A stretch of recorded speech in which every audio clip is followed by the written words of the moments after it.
धन धन सतगुरु तेरा ही आसरा।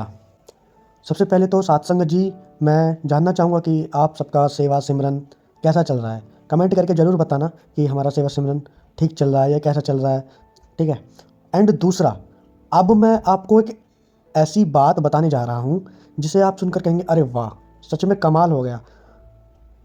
देखो, मैं आपको एक ऐसी बात बताने अब जा रहा हूँ कि जो हमारे गुरुजी ने, पूज्य हजूर पिता संत डॉक्टर एमएस जी ने जो मुहिम चलाई थी फ़ोन ना चलाने को लेकर, कि हमें फ़ोन का यूज़ नहीं करना।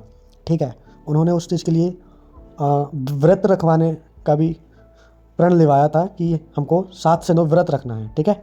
तो इसी बात को देखते हुए हमारे भारत देश के माननीय श्री नरेंद्र मोदी जी ने भी इस चीज़ से एग्री किया है। और उन्होंने क्या कहा इस चीज़ के बारे में, आइए जानते हैं उन्हीं की जुबानी। ठीक है।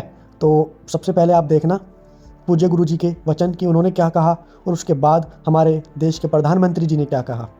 प्रतिदिन 2 घंटे शाम 7 से 9 बजे मोबाइल फोन से दूर रहकर इस दौरान घर परिवार को समय देंगे, रिश्तों की संभाल करेंगे, घरों में खुशियां भगवान जी माला माल करेंगे। तो आप ये जरूर, सारे बच्चे हमारे वायदा कर रहे हैं, साथ संगत वायदा करे, यूट्यूब पे भी सुन रहे हैं, उनसे भी हाथ जोड़ के विनती, ये डिजिटल फास्टिंग है, यानी आप एक तरह का व्रत रख रहे हैं कि 2 घंटे 7 से 9 शाम को अकेला फोन नहीं, टीवी पे भी कंट्रोल करना। हाँ, फोन छोड़ के टीवी में लटक जाओ, टीवी छोड़ के गेम में लटक जाओ। डिजिटल फास्टिंग आप समझ गए होंगे। फ्रिज को ना बंद करना अगर नहीं जरूरत हो आपकी, ठीक है। बाकी कोई इलेक्ट्रिक मशीन से खाना खुना बनाता वो भी चला सकते हो। कहने का मतलब, ये जो फोन है या टेलीविजन है या गेम आप जो खेलते हैं, ये इससे आपने 2 घंटे व्रत रखना है। ये एक डिजिटल व्रत है जिसका नाम हमने दिया है सीड। तो ये भी आपको यूट्यूब पे अभी बच्चे बना देंगे, तो हम अभी कर देते हैं इसका, तो दूसरे का कल। तो क्या आप सहमत है ना सारे, देश विदेश के लोग भी सारे? तो जोर से नारा लगा के हाथ नीचे कर लो बेटा। धन धन सतगुरु तेरा ही आसरा। ये एक और नया काम है। डेफ्थ हो गया, एक सीड हो गया। अब इसका नाम भी, दिए वाले का नाम जल्द से जल्द इस पर डाल देंगे, आज शाम को कोशिश करेंगे। तो ये वाला तो हम अभी डाल देते हैं, अगर आप लिख के उसमें कर दो तो आसान हो जाएगा। तो प्यारी साथ संगत जियो, जितने भी भाई बहनें सुन रहे हैं, जुड़े हुए हैं, सिर्फ 2 घंटे से कोई आफत नहीं आने वाली। लेकिन यकीन मानो, ये 2 घंटे आप अपने परिवार को देंगे तो आपके परिवार में बाहर जरूर आने वाली है, ये हमारी गारंटी है। क्योंकि कल्चर तो हमारा खत्म ही हो गया। बेटा उधर फोन लिए बैठा है, बेटी उधर बैठी है, बेटी की माँ कहीं और बैठी है, बाप बेचारा अकेला टर करता घूम रहा है, किससे बोलूं? या बाप लगा तो माँ घूम रही है, मैं किससे बोलूं? और चल मम्मी चल, उधर वाला कहता चल तू उधर चल। क्यों? फोन में अटके हुए हैं, गेम में पूरी तरह से फटके हुए हैं। तो कहने का मतलब, ये 2 घंटे आप करके देखना, और हमें लगता है हमारे बच्चों के लिए कोई बड़ी चीज नहीं है। उन्होंने हाँ भरी है, सबने ये दृढ़ यकीन के साथ, हाँ बेटा आशीर्वाद। तो आप सबने जरूर इसको अमल करना। तो आज साईं जी के इस अवतार महीने में, अवतार दिन का जो बंधारा चला, ये पर्ण किया है आप लोगों ने, तो ये याद रखना। ये समुद्र जो आ रहे हैं उनको और आपके ऊपर छाने का मौका देगा, ये दोनों चीजें। वो समुद्र और आपके भीतर तक जाएंगे, आपकी गंदी आदतों को छुड़वाएंगे, ताकि आप एक ऐसे भक्त बन जाओ जिन्हें भक्त योद्धा कहा जाए, जिन्हें भक्त बहादुर कहा जाए। तो बहुत आशीर्वाद। देश के लिए बहुत बड़ी चिंता का विषय है जी। मुझे कोई बता रहा था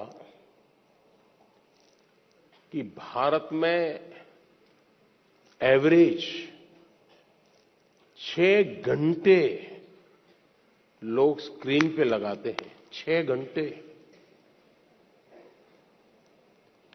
अब जो इसका बिजनेस करते हैं उनके लिए तो खुशी की बात है। जब मोबाइल फोन पर टॉक टाइम होता था तो टॉक टाइम में कहते हैं कि उस समय एवरेज 20 मिनट जाती थी, लेकिन जब से स्क्रीन और उसमें से रील, क्या होता है, एक बार शुरू करने के बाद निकलते हैं क्या उसमें से बाहर? क्या होता है?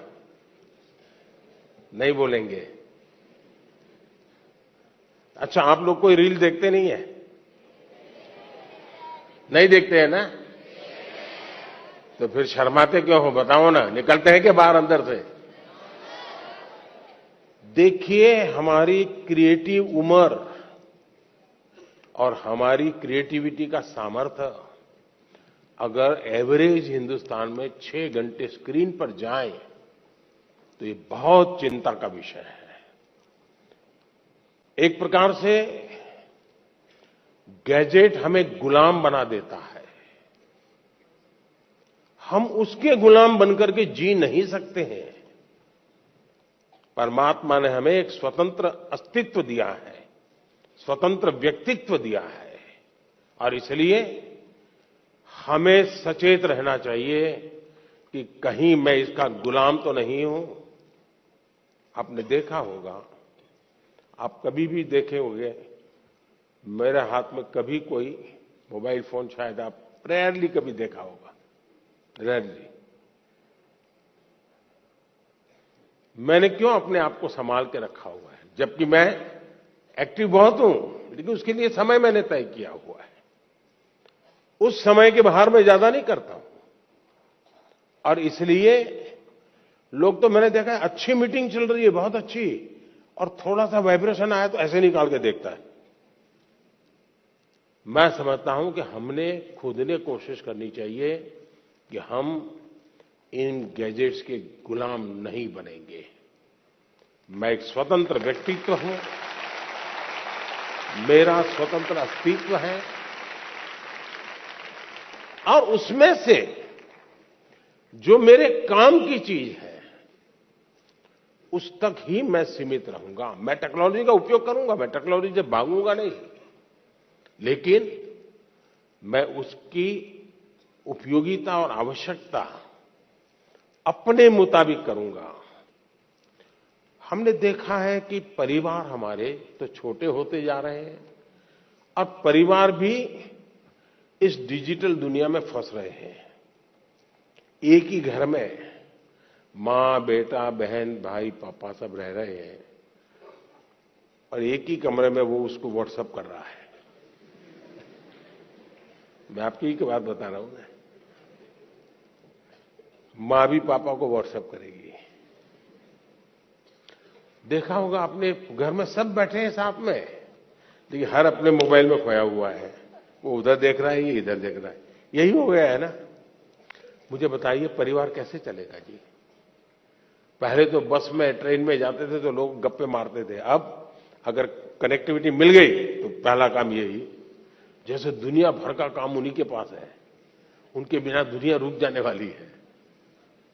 ये जो बीमारियां हैं, इस बीमारियों को हमें पहचानना होगा। हम अगर इन बीमारियों को पहचानेंगे तो हम बीमारियों से मुक्त हो सकते हैं। और इसलिए मेरा आग्रह है, घर में भी क्या आप एक एरिया तय कर सकते हैं क्या? परिवार में जाके आज ही तय कीजिए, एक एरिया तय करिए। ये एरिया जो है, नो टेक्नोलॉजी जोन, मतलब वहां टेक्नोलॉजी को एंट्री नहीं मिलेगी। वहां आना है घर के उस कोने में, तो मोबाइल वहां रख के आओ, और वहां आराम से बैठेंगे, बातें करेंगे। No technology zone. घर के अंदर भी एक कोना बना दीजिए, जैसे देवघर होता है ना, भगवान का मंदिर एक अलग होता है कोने में, वैसा ही बना दीजिए। भाई इस कोने में आना है, चलो जाओ, मोबाइल बाहर रख के आओ, यहां ऐसे बैठो। आप देखिए, धीरे धीरे आपको जीवन जीने का आनंद शुरू होगा।